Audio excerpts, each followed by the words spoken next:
So far, we've talked about how quality management systems, if they are effective, de-emphasize the need for inspections. But we need to start talking about sampling plans, which are necessary to guarantee that you're achieving the level of quality and safety that you're guaranteeing. So have you ever wondered how companies come up with the design of their sampling plans? Sampling plans can be very costly, very time-consuming, and a big part of your operations. So getting the sampling plan just right is very imperative and important.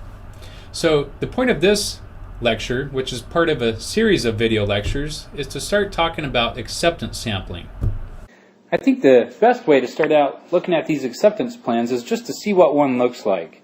So let's say we have an acceptance plan that has a big N of 9,000, a little n of 60, and let's say C and R are 1 and 5 respectively.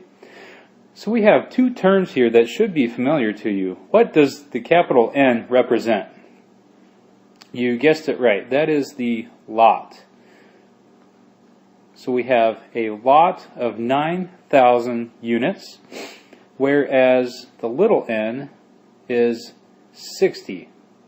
So we're going to take a sample of 60 out of this lot of 9,000. Now what do C and R represent?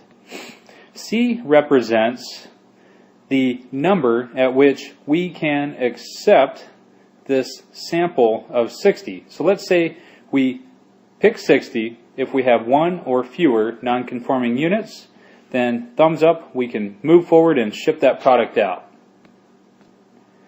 But what does R mean? R is the value at which we have to reject this lot. So if we have 60 in our sample and we have 5, 6, 7, or even 20 non-conforming units, then we're going to reject that lot. Okay, so I'm going to make things just a little bit more complicated by introducing real briefly another type of sampling plan. In this one, we might say, okay, if we fall in between, let's say we have 2, 3, or 4 non-conforming units, then we got to figure out what to do. It's not 1 or less, it's not 5 or greater, so what do we do in this situation? Well, this is going to be double acceptance sampling plan, where we might say if we have 2, 3, or 4, then we're going to sample again. So in this case, C might be, let's say it's 6. So if we have 6 or fewer non-conforming units, we can accept. And in that case, it might be 2 from the first one and maybe 4 from the second one. Those combined represent 6, so we could accept. Whereas, maybe the R is, let's say we're going to reject if we have 8 or fewer.